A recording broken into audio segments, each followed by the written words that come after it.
رحم الله من تاب الفاتحة.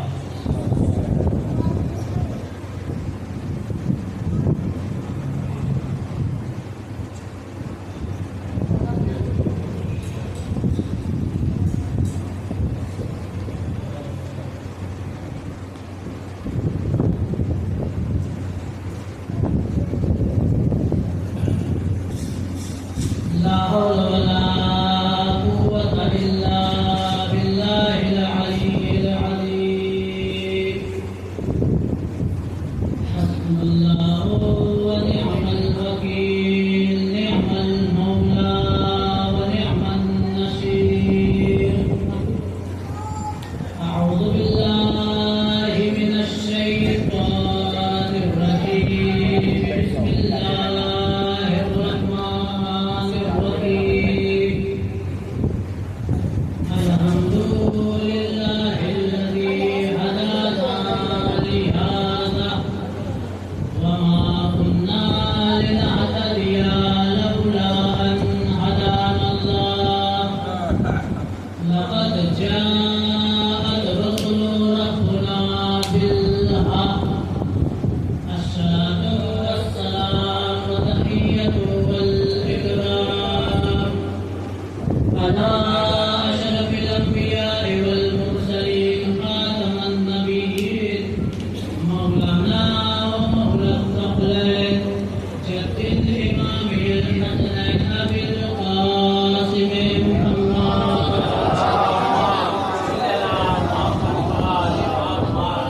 وعلى أهل بيته الطيبين الطاهرين المعصومين المظلومين المنتخبين المنتجبين، ولعنة الله على أعدائهم أجمعين من الآن إلى قيام يوم الدين. أما بعد، فقد قال الله تبارك وتعالى في محكم كتابه المجيد، وهو أصدق الصادقين وقوله الحق. بسم الله الرحمن الرحيم. هل أتى على الإنسان حين من الدهر لم يكن شيئا مذكورا. صلوات الله.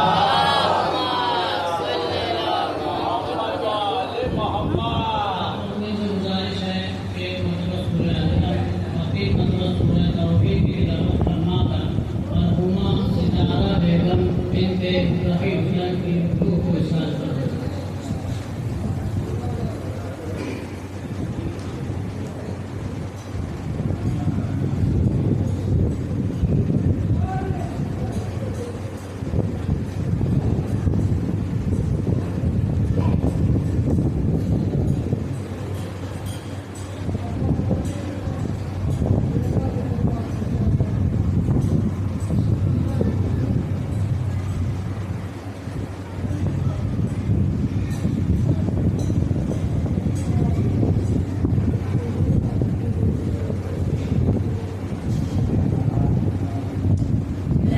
مرحومہ کو بلند درجات کے لیے باولا بلند سلوات ہے.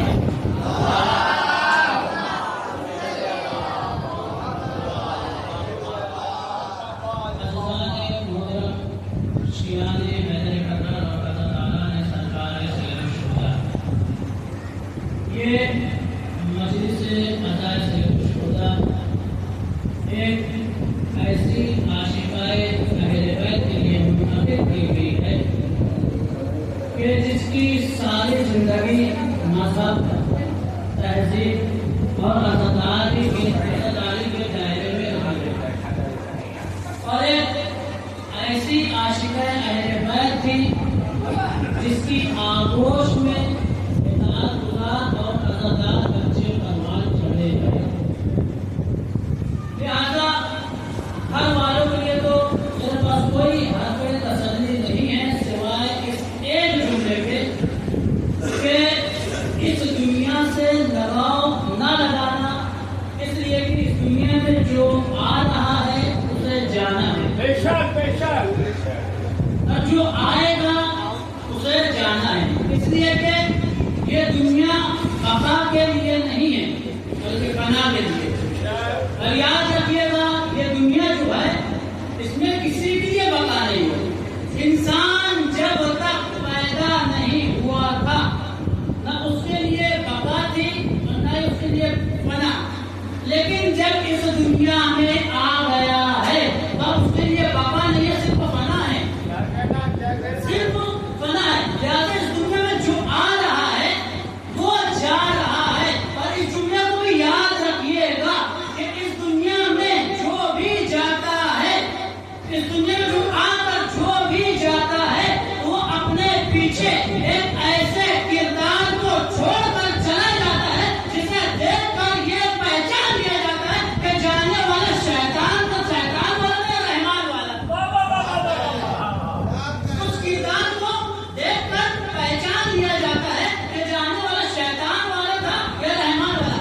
در سیدہ کہتے کسے ہیں؟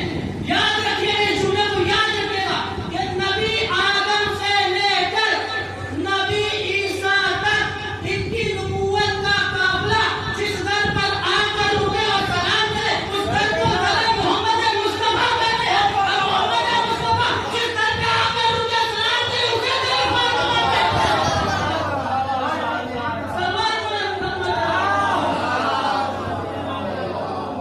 مجلس مولا علی میں باعدد جو آئے گا، خلد کے تازہ پھلوں کا ذائقہ وہ پائے گا۔ دبلے ہوتے جا رہے ہیں ذکر حیدر سن کے دو، دیکھ لائے دن انہیں کوا اٹھا لے جائے گا۔ داماد پاپا کعبے کا بارے، حسنین کا بابا، زہرا کا شوہر، آقائے کعبہ، مولائے بودا، پھولوں کی مہک میں، ڈالوں کی لچک میں، ہجرت کی ناچ میں، ہر سچی بات میں، روزے پہ بلا لے، ہم تیرے حوالے، سب مل کر بولو، تو قبر کے باہر جو کر لے تیری قبر کے اندر۔ نعرہ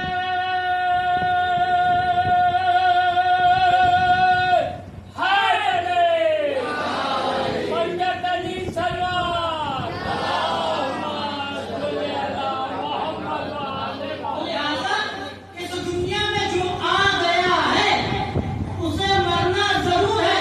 لہذا جو اس دنیا میں پیدا ہو رہا ہے یا پیدا ہوگا اسے مرنا ضرور ہے، لیکن اس دنیا میں جو آتا ہے وہ چاہتا ہے کہ جیے، وہ چاہتا ہے کہ جیے، لیکن اس کے لیے جینا نہیں ہے، بقا نہیں ہے، اسے ایک دن مرنا ضرور ہے۔ لہذا جو آتا ہے مرنے کے لیے، لیکن اگر ایک واحد شے ہے کہ جو مرتا ہے جینے کے لیے۔ عزادار ایک واحد ذات، ایک واحد قوم ہے جو مرتے ہی ہے جینے کے لیے۔ لہذا عزادار پہ جو آج میری گفتگو ہوگی، یاد رکھیے گا کہ عزادار کہتے کسے ہیں؟ عزادار شیخ مرتضیٰ مطہری جنہوں نے بہت ساری کتابیں لکھی ہے، انہوں نے ایک کتاب لکھی ہے عزادار۔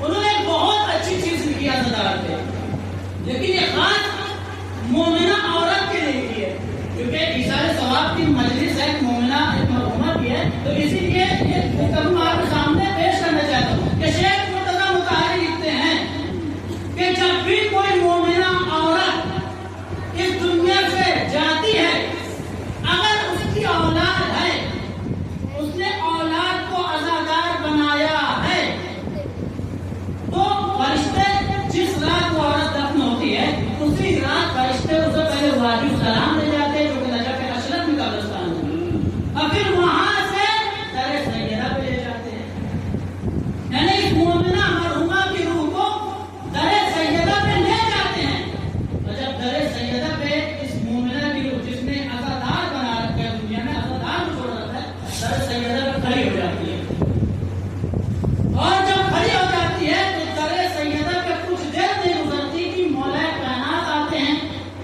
تو سب سے پہلے اس مرحومہ کو سلام کرتے ہیں۔ کیا کہنا؟ سب سے پہلے مرحومہ کو سلام کرتے ہیں۔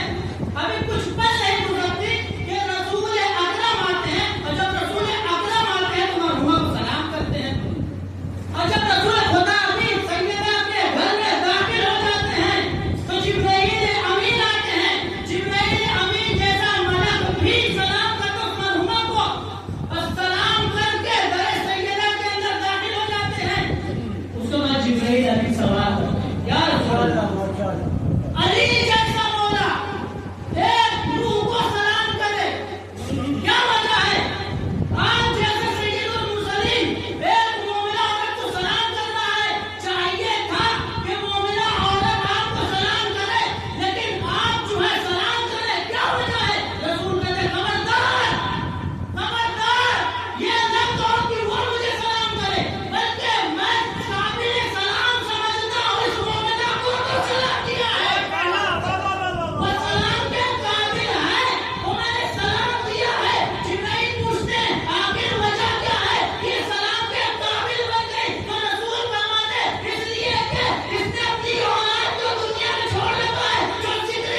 اور یقیناً آیت کا ترجمہ بھی کریں تو صحیح تشریح کے ساتھ کریں. میں ہمیشہ کہتا ہوں، ہر مجلس میں کہتا ہوں، جب بھی آپ قرآن پڑھیں تو بھلے ہی 5 آیت پڑھیں لیکن سمجھ کر پڑھیں. بہت اہم کیا ہوتا ہے. سورہ زہر قرآن مجید کا 76 نمبر کا سورہ ہے.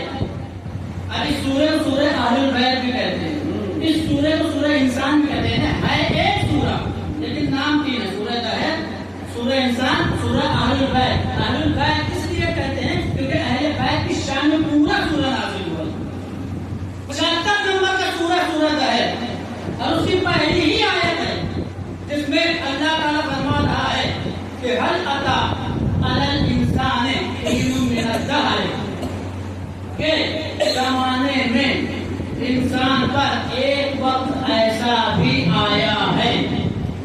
بہت قریب آیت پر هل اتى على الانسان حين من الدهر، کہتے ہیں زمانے کو، کہتے ہیں زمانے میں انسان پر ایک وقت ایسا بھی آیا ہے لم یکن شیئا مذکورا، کہ وہ جب آیا ہے، وہ زمانہ آیا ہے تو وہ قابل ذکر نہیں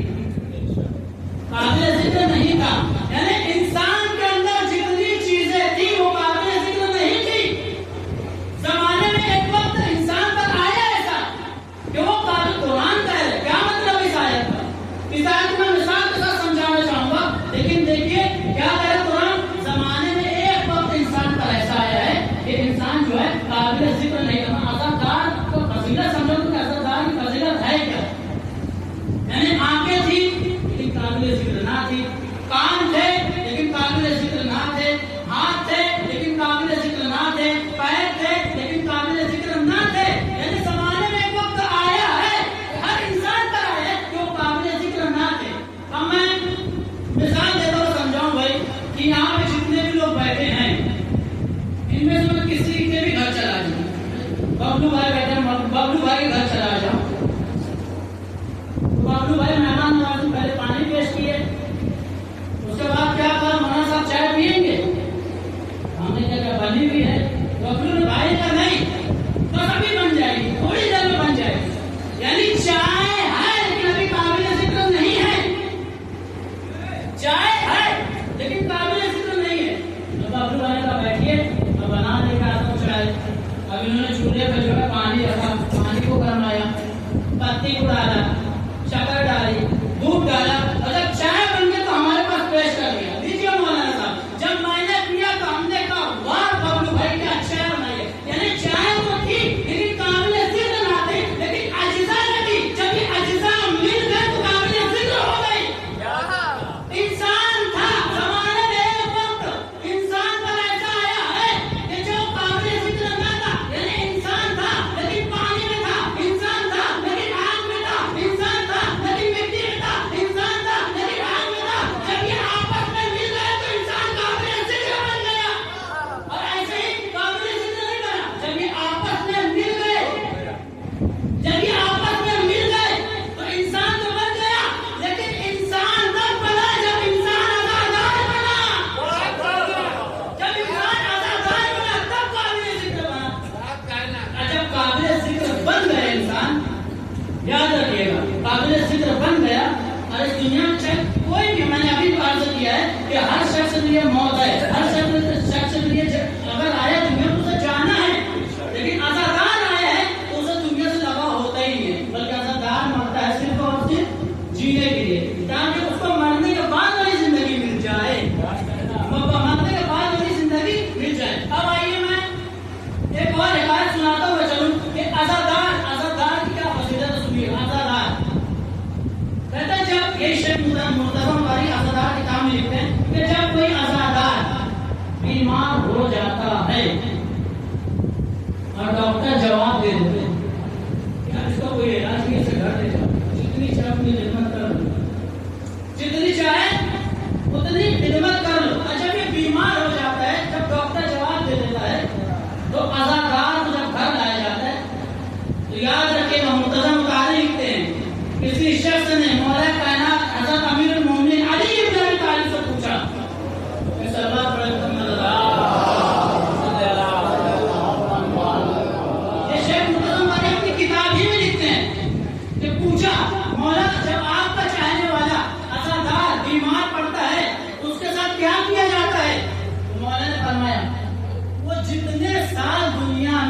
جیتا ہے سب سے پہلے اس کے سال گنے جاتے ہیں. یعنی عزادار ہے بستر پر حالت احتضار میں مرنے والا ہے, لیکن سب سے پہلے جتنے سال جیتا ہے وہ سال گنے جاتے ہیں. سال ختم ہو جاتا ہے تو مہینے گنے جاتے ہیں, مہینہ ختم ہو جاتا ہے تو ہفتے گنے جاتے ہیں, ہفتے ختم ہو جاتے ہیں تو دن گنا جاتا ہے, دن ختم ہو جاتا ہے تو گھنٹے گنے جاتے ہیں, گھنٹہ ختم ہو جاتا ہے تو منٹ گنے جاتے ہیں, منٹ ختم ہو جاتا ہے تو سیکنڈ گنے جاتے ہیں, سیکنڈ ختم ہو جاتا ہے تو لمحہ گنا جاتا ہے, لمحہ ختم ہو جاتا ہے تو لحظہ گنا جاتا ہے, لحظہ ختم ہو جاتا ہے تو آن گنے جاتے ہیں, آن ختم ہو جاتے ہیں تو این گنے جاتا ہے, اور این بھی ختم ہو جاتا ہے تو پھر اس کی سانسیں گنی جاتی ہے, اس کی سانسیں گنی جاتی ہے. اب پوچھنے والے مولا سے ایک دم تعجب میں آ گیا, کھڑا ہو گیا, مولا اس کی سانسیں بھی گنی جاتی ہے. مولا نے کہا ہاں اس کی سانسیں بھی گنی جاتی ہے. پوچھنے والے نے پوچھا کیا وجہ ہے کہ اس کی سانسیں بھی گنی جاتی ہے؟ مولا مسکرا کر کہتے ہیں سانسیں اس لیے گنی جاتی ہے شاید وہ کسی ساتھ میں ولایت علی کا اقرار کر لیا ہو. صلوات پڑھیں محمد اور آل محمد. شاید کسی سانس میں ولایت کا اقرار کر لیا ہو. اس کے بعد یاد رکھیے گا جب عزادار کے پاس ملک الموت آتے ہیں, یا عزادار کے دنیا کا کوئی بھی آدمی ہو, کسی بھی مذہب کا آدمی ہو, جب ملک الموت آتا ہے تو یاد رکھیے گا یہ اپنے ذہن سے نکال دیجئے گا کہ اس کے منہ سے روح نکالتا ہے, اس کی آنکھ سے روح نکالتا ہے. سب سے پہلے ملک الموت اس کے پیر کے انگوٹھے سے روح نکالتا ہے. جب پیر کے انگوٹھے انگلیوں سے روح نکل جاتی ہے تو اس کے بعد پنڈلیوں سے روح نکالتا ہے. جب پنڈلیوں سے بھی روح نکل جاتی ہے تو گھٹنے سے روح نکالتا ہے. اس کے بعد جب گھٹنے سے بھی روح نکل جاتی ہے تو کمر تک جتنی جان کی اسے نکال دیتا ہے. اس لیے ہمارا عقیدہ یہ نہیں ہے, بعض لوگ اپنی کتابوں میں لکھے کہ اس لیے کہ تاکہ کوئی بھاگ نہ جائے اس لیے پیروں سے روح نکالتا ہے. نہیں, ایسا نہیں ہے, بلکہ شیخ مرتضی مطہری لکھتے ہیں کہ یقیناً ملک الموت پیروں سے روح نکالتا ہے, دھیرے دھیرے نکالتا ہے. اللہ تعالیٰ سے خود ملک الموت سوال کرتا ہے کہ ساری زندگی گالی بکتا رہا, ساری زندگی غیبت کرتا رہا, ساری زندگی جھوٹ کہتا رہا, لہٰذا میں اس کے منہ سے روح نکال لوں. اللہ کہتا نہیں, میں جو رحمان ہوں اب بھی اس پہ رحمان ہوں کیونکہ وہ میرا بندہ ہے, اب بھی میں اس پہ مہربان ہوں, اب بھی رحمان ہوں کیونکہ وہ میرا بندہ ہے. ملک الموت پوچھتا ہے کیا وجہ ہے کہ میں اس کے منہ سے روح نہ نکالوں, پیر سے نکالوں؟ تو پروردگار کہتا ہے اس لیے پیر سے روح نکال, اس لیے کہ ہو سکتا ہے آخری وقت میں کلمہ شہادت اور ولایت علی کا اقرار کر لے. ہو سکتا ہے آخری وقت میں ہو سکتا ہے کہ وہ زبان سے کلمہ شہادتین اور ولایت علی کا اقرار کر لے. یعنی اللہ تعالیٰ اتنا مہربان ہے انسان پر کہ جب حالت احتضار میں بھی ہوتا ہے تو اللہ تعالیٰ اس پر مہربانی کرتا ہے. نہ, اس کی زبان سے روح نہ نکالنا, اس لیے تو میرا بندہ ہے. میری لڑائی شیطان سے, بھلے ہی اسے شیطان بھڑکایا ہے, لیکن اس کی روح جو ہے زبان سے نہ نکالنا. ہو سکتا ہے آخری وقت میں کلمہ پڑھ لے اور شیطان جو رسوا ہو جائے, شیطان جو ہے رسوا ہو جائے. لہٰذا جب عزادار ملک الموت کمر تک روح آتی ہے, اس کے بعد جو ہے سینے تک نکالتا ہے, اور اس کے بعد آخری میں منہ سے بھی نکال لیتا ہے. اور جب انسان مر جاتا ہے, سب جانتے ہیں, جتنے لوگ بیٹھے ہیں یہاں سب جانتے ہیں کہ جب انسان مر جاتا ہے اور اگر بدن ٹھنڈا ہو جاتا ہے تو وہ نجس ہو جاتا ہے. آپ جانتے ہیں کہ یہ مردہ کیوں نجس ہوتا ہے, کیوں اس پر جو غسل میت واجب ہے, اچھا جو ٹچ کر لے اس کو بھی نجس کر دیتا ہے. یعنی اگر میت پڑی ہے, باڈی ٹھنڈی ہو گئی ہے, اگر اسے کوئی چھو لے تو اسے بھی نجس کر دیتے ہیں. اس پہ بھی غسل میت واجب ہے. جتنے بھی غسل ہیں ہم سب کی وجہ جانتے ہیں کہ غسل جنابت کیوں واجب ہوتا ہے اور بہت سے غسل کیوں واجب ہوتے ہیں, لیکن غسل میت اور غسل میت کیوں واجب ہے آپ سنتے چلیے. میں قرآن مجید سے 2 آیتیں پیش کروں گا. قرآن مجید یاد رکھیے گا یہ جو ہمارے اہل سنت بھائی اعتراض کرتے ہیں کہ جب اللہ کو سجدہ تھا تو فرشتوں سے آدم کو کیوں سجدہ کرایا؟ فرشتوں سے آدم کو کیوں سجدہ کرایا؟ اللہ چاہتا تو اپنے وہی سجدہ کراتا. لیکن اب سنیے گا قرآن مجید کیا کہہ رہا ہے. سورہ ہجر قرآن مجید کا 15 نمبر کا سورہ ہے اور اس کی آیت نمبر 21 جس میں ارشاد رب العزت ہو رہا ہے فَإِذَا سَوَّيْتُهُ وَنَفَخْتُ فِيهِ مِنْ رُوحِي. فرشتوں سے کہہ رہے ہیں کیا فرشتوں فَإِذَا نَفَخْتُ فَإِذَا سَوَّيْتُهُ جب میں آدم کے مجسمے کو بنا لوں وَنَفَخْتُ فِيهِ مِنْ رُوحِي اور جب میں آدم کے مجسمے میری روح داخل کر دوں فَقَعُوا لَهُ سَاجِدِينَ تم سب کے سب سجدے میں چلے جانا. کیا مطلب ہے؟ یعنی اگر اس آیت ہم اپوزٹ لیں تو یہ مطلب ہوگا کہ جب تک میں آدم کے پتلے میں روح نہ ڈالوں سجدے میں نہ جانا. لیکن جیسے ہی میں میری روح آدم میں ڈالوں تو فوراً سجدے میں چلے جانا. اب اللہ نے جیسے ہی اپنی روح آدم میں ڈالی فرشتے سجدے میں چلے گئے. مسلمانوں یہ آدم کو سجدہ نہیں تھا بلکہ اللہ کی روح کو سجدہ تھا. اللہ کی روح کو سجدہ تھا. اب آئیے میں دوسری آیت پڑھوں. دوسری آیت میں میں سمجھاتا چلوں گا کہ غسل میت اور مس میت کیوں واجب ہوتا ہے. اللہ کی روح کو سجدہ تھا نا. روح ہے کیا؟ قرآن مجید دوسری آیت میں پیش کر رہا ہوں. سورہ اسراء قرآن مجید کا 17واں نمبر کا سورہ اور اس کی آیت نمبر 85 ہے 85 جس میں ارشاد باری تعالیٰ ہو رہا ہے وَيَسْأَلُونَكَ عَنِ الرُّوحِ. اے رسول یہ لوگ اگر روح کے بارے میں سوال کریں قُلِ الرُّوحُ تو کہہ دیجیے کہ روح جو ہے من امر ربی میرے رب کا حکم ہے. میرے رب کا حکم ہے. یسألونک عن الروح ہے رسول اگر یہ سوال کریں اس کے بارے میں روح کے بارے میں قل الروح تو ان سے کہہ دیجیے کہ روح جو ہے من امر ربی میرے رب کا امر ہے میرے رب کا حکم ہے. تو آپ سمجھ میں آیا آدم کے پتلے میں آدم کے مجسمے میں اللہ نے روح نہیں ڈالی تھی اللہ نے حکم ڈالا تھا. اللہ نے حکم ڈالا تھا. جیسے ہی اللہ نے اپنے حکم کو آدم کے اندر ڈالا ویسے ہی آدم زندہ ہو گئے. فرشتے سجدے میں گر گئے. یعنی یہ فرشتے نہ آدم کو سجدہ کیے تھے نہ روح کو بلکہ اللہ کے حکم کو سجدہ کیے تھے. اب سمجھیے کہ غسل میت اور مس میت کیوں واجب ہوتا ہے. ہمارے جسموں کے اندر جو ہم جسم روح کہتے ہیں روح نہیں ہے یہ اللہ کا حکم ہے. ہمارے جسموں میں جو ہم جسم روح کہتے ہیں یہ روح نہیں ہے یہ اللہ کا حکم ہے. جب اللہ کا حکم بدن سے جدا ہو جاتا ہے تو بدن نجس ہو جاتا ہے. جب اللہ کا امر بدن سے جدا ہوتا ہے تو بدن نجس ہو جاتا ہے. ہمارے مسلمانوں جب اللہ کا امر بدن سے دور ہو جائے تو بدن نجس ہو جائے. جو اولی الامر علی ابن ابی طالب سے دور ہو جائے. صلوات پڑھیں محمد اللہ کے پیغمبر کا جہاں نام نہیں ہے وہ اور کوئی دین ہے اسلام نہیں ہے. نعرہ حیدری پنجتنی سلوان.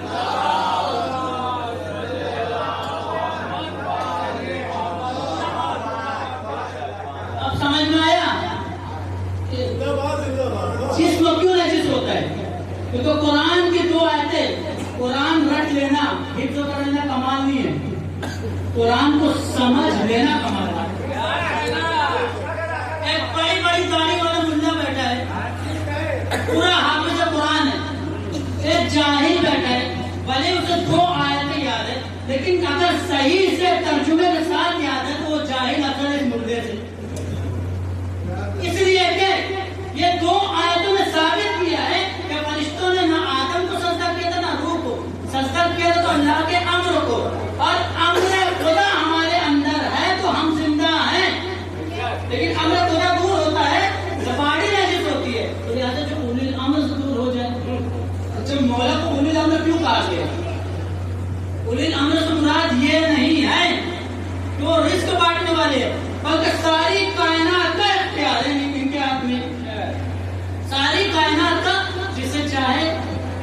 زندگی دے دے، جسے چاہے موت دے دے. یہ مولا کائنات، اس کی اولو الامر کہا گیا. لہٰذا تمہیں ایک مرحومہ کے اثار ثواب کی مجلس ہے. یاد رکھیے گا کہ واقعاً مرحومہ نے اپنے پیچھے عزادار اولاد کو چھوڑ کر دی. یہ مجلس کرانا ماشاءاللہ، جو بھی مرحوم اس سے یہ قدر میں گئے، میں تو 2-3 سال سے دیکھ رہا ہوں، چاہے غریب سے غریب آدمی ہو، چاہے میڈیم آدمی ہو، چاہے امیر آدمی ہو، سب لوگ جو ہے مرحوم کے لیے مجلس کراتے ہیں. اور اس بات کا ثبوت ہے کہ ان کی اولادیں عزادار ہیں. لہٰذا عزادار ہے تو عزادار ہی رہیے، اس لیے کہ عزادار کو خود رسول سلام کرتے ہیں.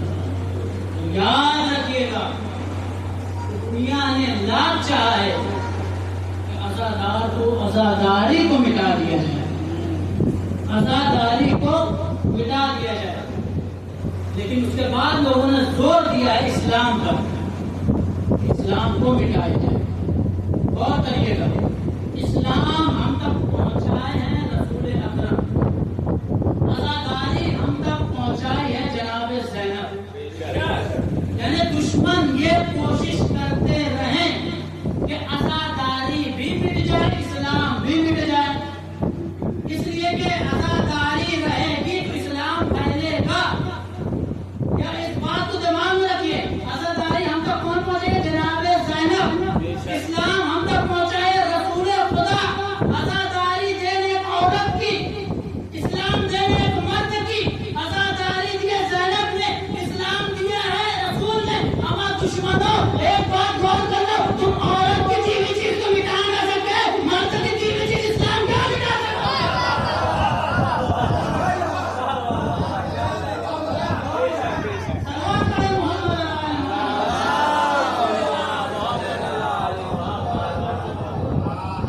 اور جب تک یاد رکھیے گا، جب تک ہماری سانسوں میں سانسیں ہیں، کوئی مائی کا لال عزاداری کو نہیں مٹا سکتا.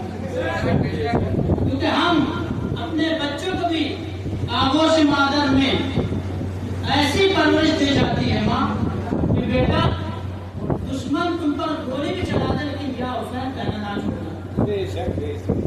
کیونکہ ماں بھی جانتی ہے اگر عزاداری بچے کے اندر ہے، بچہ اگر عزادار ہے تو یہی نجات کا سبب بننے والا ہے. اور کوئی چیز دنیا میں نہیں جو نجات کا سبب بنے گی، صرف عزاداری ایک چیز ہے جو نجات کا سبب ہے. لیکن یاد رکھیے، یہ جو عزاداری امانت ہے جناب زینب کی، ہمیں چاہیے کہ ہم امانت میں خیانت بھی نہ کریں. اس لیے کہ اگر امانت میں خیانت ہو رہی ہے تو مطلب ہم کسی کے ساتھ خیانت نہیں، زینب کے ساتھ خیانت کریں. مرحومہ کی سارے ثواب کی مجلس ہے. یاد رکھیے گا کہ جب بھی کسی مرحومہ کی سارے ثواب کی مجلس رہتی ہے تو زیادہ تر اس شہزادی کے مسائل کو پڑھتا ہوں جو شہزادی حسین کی ماں تھی. حسن حسین کی ماں تھی. لوگ رسول کی بیٹی سمجھ کر قتل کر دیا، لیکن یہ نہیں سمجھے کہ حسن حسین کی ماں ہے، جو جنت کے جوانوں کے سردار ہیں ان کی ماں. اچھا، شہزادی کو رسول کی آنکھ بند ہوئے کتنے دن ہوئے تھے؟ رسول کی آنکھ بند ہوئی 28 صفر سن 11 ہجری. ادھر رسول کی آنکھ بند ہوئی، 3 دن تک جنازہ رکھا رہا. 3 دن کو جب مولا کائنات نے رسول کو دفن کیا ہے تو لوگ شہزادی کو اذیت دینا شروع ہو گئے. گلے سیدہ کو جلایا اور گلے سیدہ کو سیدہ پر گرا دیا. ہم اتنا تو سنتے ہیں، لیکن جب گلے سیدہ گرا ہے تو شہزادی کی تصویر آپ اس سے اندازہ لگا لیں کہ جو ہمیں چوٹ لگتی ہے، جو زخم لگتی ہے، تو زخم کا درد اور ہے اور ہڈی ٹوٹ جانا اس کا درد ہے. آیت اللہ بھائی قرآن لکھتے ہیں کہ اگر ہماری انگلی کی ایک ہڈی ٹوٹ جائے تو ہم کتنا کرتے ہیں. رسول کے بعد 95 دن شہزادی تڑپتی رہی.